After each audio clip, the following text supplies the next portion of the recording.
It's week 2, but part 3 of the series called Investigating Jesus, How We Know and Why We Follow. So how do we know there's anything to the story of Jesus?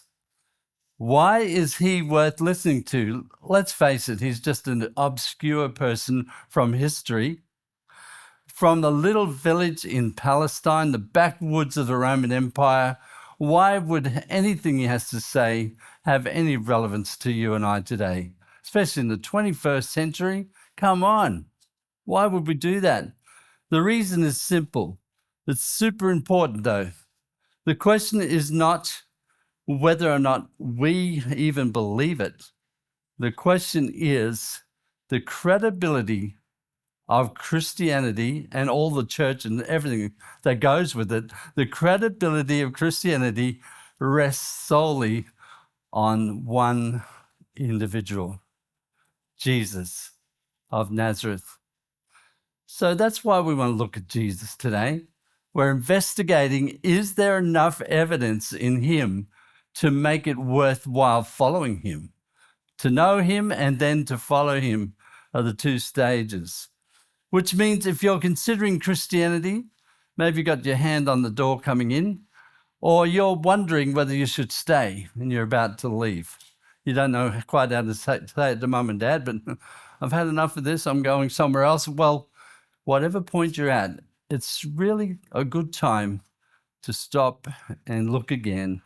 Wrestle the question, this question of does God exist? That's a good question. You could talk about that. Is the Bible true? You could talk about that. But the real question is, we want to look at it this way. Is Matthew, Mark, Luke, or John a reliable account of actual events? Now, if you're not sure, it's not a rock and roll band from the 60s. Matthew, Mark, Luke, and John, they were the other boys with the haircut. These men are the ones that we know about Jesus from. They're the ones that put biographies together so that we could then be shown years and years later what was actually going on. We weren't there, so we don't know except from what they're telling us. Is it accurate enough and true enough to base our story on? And to know that his story is the true story. In fact, without the event at the end of his story, there is no story worth telling. There's one thing that all of those writers point to and very graphically point to. We're about to come into what's called Holy Week, which just means the last week of Jesus' life in our calendar.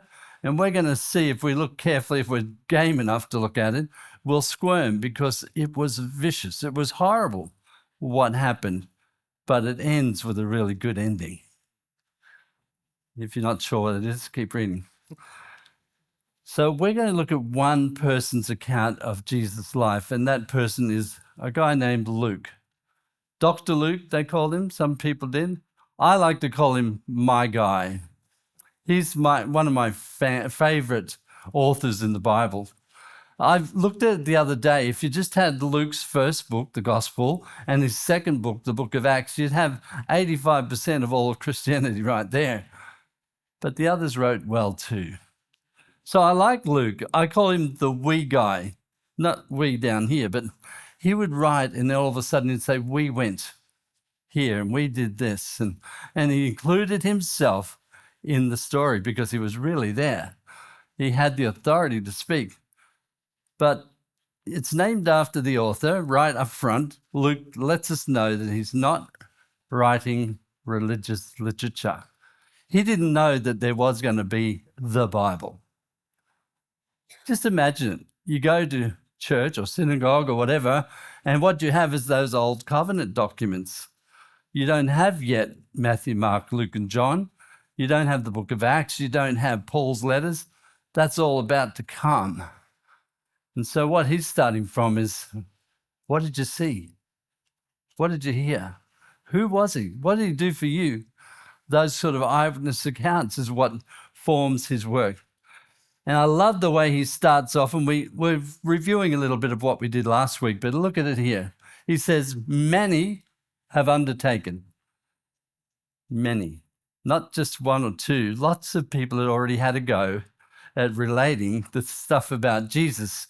And like his friends Mark and Matthew and John, who was a disciple and friend of Jesus, they'd done a great job.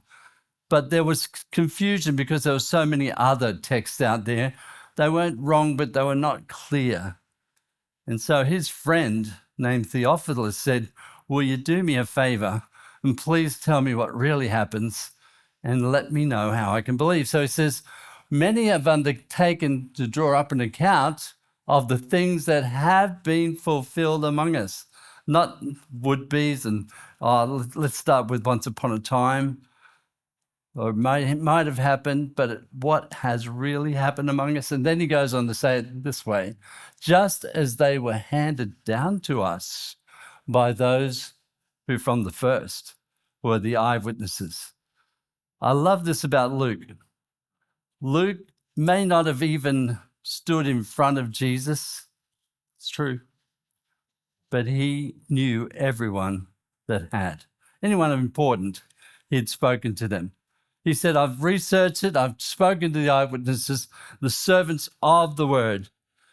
And so he says, this is what the code is for Jesus' words, those of the word, those who know what Jesus really says and who he really is.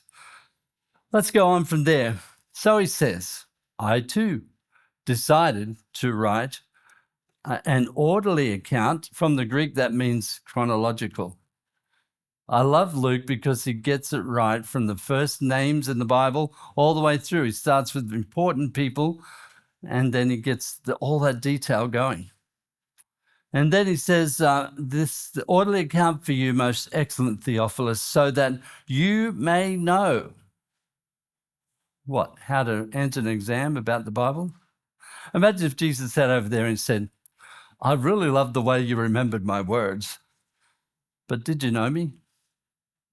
Did you actually stop and look behind the words and say, can I know you? Can I serve you? Can I be with you? Will you be with me? You see, it was more than just repeating the words carefully and accurately. It was the certainty of the things you've been taught so that you can walk in them and grow in them. So, this is a major, major part of the story. Theophilus wanted to know the whole story from the beginning to the end so he could know how and what to believe and then how to follow Jesus. We know and then we follow.